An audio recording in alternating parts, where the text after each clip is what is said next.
And so, with the fate of the village and its tradition, the elders vowed to take swift and decisive action to ensure that Ngozi's wild dream never became a reality. Whispers and rumors grew uncontrollably as the villagers confronted Coach Emeka, accusing him of recklessness for letting Ngozi join the upcoming competition. Wonder shall never end in our land, so Coach Emeka knows our tradition and decided to let this happen, one of the villagers asked. But Coach Emeka was stubborn and stood firm and asked the villagers why Ngozi should be denied a shot at greatness just because of where she came from. Meanwhile, Ngozi kept struggling as her thoughts were filled with doubts. Tears pricked her eyes as she thought about giving up her dreams to spare Coach Emeka and the team more trouble. After days of agonizing deliberation, Ngozi made the difficult decision to step back from the competition. With a heavy heart, she approached Coach Emeka about her decision. "Biko unu sir, let me go," she pleaded, her voice trembling with emotion. "I don't want to cause you and the team any trouble." But Coach Emeka would not entertain a suggestion. "Nay, you are not backing down," he declared firmly, his unwavering tone cutting through the air. "I don't care what they say. Ngozi, you are talented and you are staying in this competition." As Ngozi grappled with the weight of uncertainty, she knew that her future hung in the balance, awaiting the final word from the village elders and the king. Finally, news of the situation reached the king's ear, and he promptly summoned Coach Emeka and the village elders to the palace to deliberate. As they gathered in the grand hall, the king, seated on his ornate throne, welcomed them with a solemn nod. "Elders of our land," the king began, his voice echoing in the regal chamber, "what is this issue at hand?" An elder rose from his seat, his weathered face etched with concern. "Igwe," he began, "we face a pressing matter. A village maiden, Ngozi, wishes to compete in the upcoming contest. However, her lineage is considered outcast, and it goes against our village traditions." The king turned his gaze to Coach Emeka, who stood tall with unwavering resolve. "Coach Emeka," the king addressed him, "is this true? What do you have to say?" Coach Emeka stepped forward, meeting the king's gaze with a steadfast expression. "Your Highness," he replied, his voice carrying across the hall, "Ngozi is a talented athlete. Tradition should not hinder her from pursuing her dreams." Murmurs rippled through the gathering as the elders exchanged uneasy glances. One elder, Ichie Azuka, rose from his seat, his voice laden with skepticism. "Your Majesty," he interjected, "surely there are other athletes who can represent our village. Allowing an outcast to compete does not seem right. Coach Emeka, you should not have allowed this to happen in the first place." Ichie Azuka, the king's voice echoed in the hall, commanding attention. "Since you became a chief in Mmiri's kingdom, what development have you contributed? Why not let this poor girl live her dream?" The king's brow furrowed, his expression contemplative. After a moment of silence, he spoke with firm resolve. "I understand your concerns," he said, his voice commanding attention, "but I believe in giving every daughter of our soil a fair chance. Ngozi shall compete. Our tradition does not stop Ngozi from performing in a competition that is bound to help our community. With that, the king's decree was final. The elders, though unsettled by the decision, bowed respectfully and departed from the palace. The next day, Coach Emeka approached Ngozi at the training ground, relaying the king's decision. Ngozi, he said, his voice brimming with encouragement, "The king believes in you. Show them what you are made of." Ngozi nodded, determination flickering in her eyes.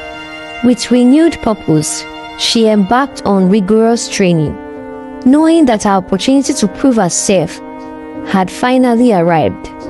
As she prepared to step onto the field alongside her fellow athletes, she carried with her the unwavering support of her coach and the belief that nothing could stand in the way of her dream. Ngozi trained tirelessly, day and night, ensuring she was fully prepared to compete before the king, aiming to be chosen for the competition. Despite facing opposition from everyone except Coach Emeka, Ngozi remained determined. All she needed to do was train as much as possible to prove them wrong. As the day drew nearer, Ngozi kept practicing diligently, unfazed by the village gossips, rumors, and naysayers. When the competition day arrived, Ngozi and the other village athletes gathered to compete before the king, to choose the representative for Mmiri in the national competition. Each participant put forth their best performance, striving to impress. Ngozi, believing in herself and backed by Coach Emeka, was ready. The king observed as the athletes competed. When it was Ngozi's turn to run, there was no one to cheer her on. But as the whistle blew and the race began, she remembered her late grandmother's words. "Ngozi, your legs will carry you places. Ensure you use them."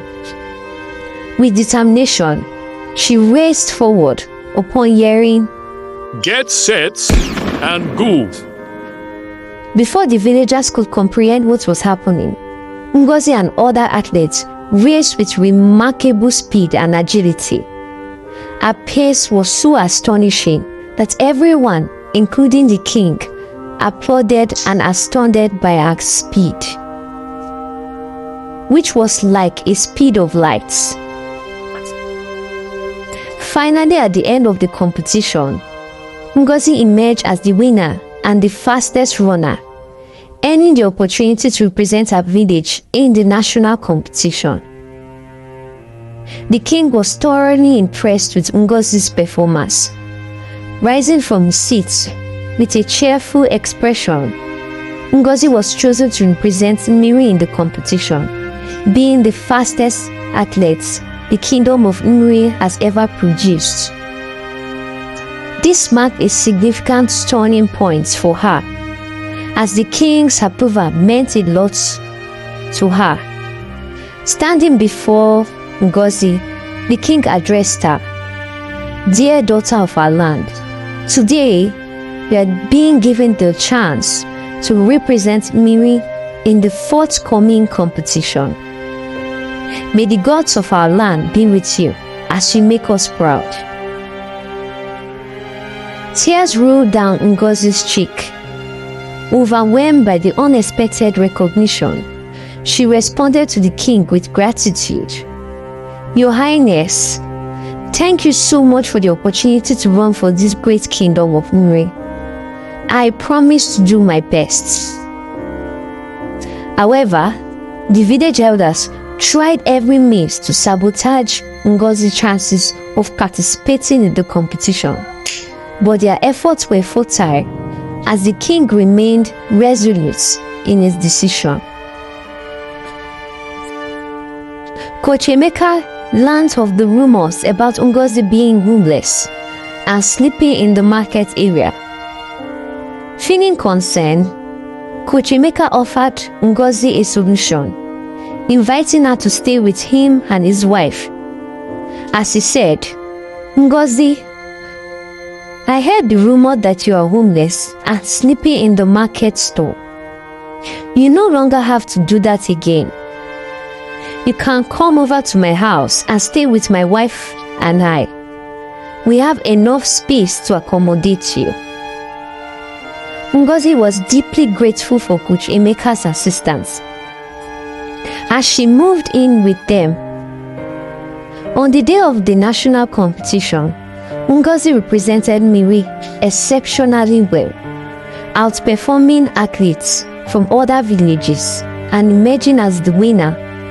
The judges were impressed by her exceptional speed, and she was awarded a gold medal for her outstanding performance. The news of Ngozi's remarkable performance spread throughout the village of Muri, filling the community with joy and pride. It marked a pivotal moment for Muri, promising significant development and growth for the kingdom of Muri. Ngozi's success didn't end with the national competition. Her exceptional performance earned her a recommendation to represent the country at the upcoming Olympics. Her undeniable talents captured the attention of athletes from within and beyond the country. Upon returning to Miri's community after the competition, the king summoned Ngozi for a lavish celebration. Expressing immense pride and gratitude, he declared, "My dear Ngozi, we are truly proud of you. You have brought glory to Nui and removed shame from our eyes. I understand your lineage history and how your family were being labeled as outcasts. But that has not stopped you from giving your best to the kingdom of Nui. You will now and forever be regarded as the true daughter of Miri's kingdom, and not as an outcast anymore. For the history of outcasts in your family started long before you were born, but it must end with you." Tears streamed down Ngozi's cheek upon hearing the king's words. It was the first time she had received such acceptance and recognition, a moment she never thought possible. She responded to the king with heartfelt gratitude, promising to continue to represent Nnui's kingdom. Then she made a humble request, asking for a befitting burial for her late grandmother, Anini, who had been denied proper burial rites due to her outcast status. Silence enveloped the gathering as Ngozi's words sank in. The king solemnly agreed to fulfill her request, promising to give Anini the respect she deserved. With this resolution, Ngozi finally embraced the advice of her late grandmother, Anini, who always said these words: "Ngozi, your legs will take you places. Ensure you use them." Indeed, Ngozi's legs has taken her places and also changed her destiny. Ngozi's journey didn't end there. She is not only going to represent her country at the forthcoming Olympics, but also receive a scholarship to pursue her education up to the university level. And so, the once overlooked and rejected girl had become a beacon of hope, bringing immense joy to our community and breaking the shackles of stigma and shame that had burdened our lineage. Thank you for watching, and I hope you enjoyed this story. Please do not forget to like, comment, share, and subscribe. Until then, see you in my next video.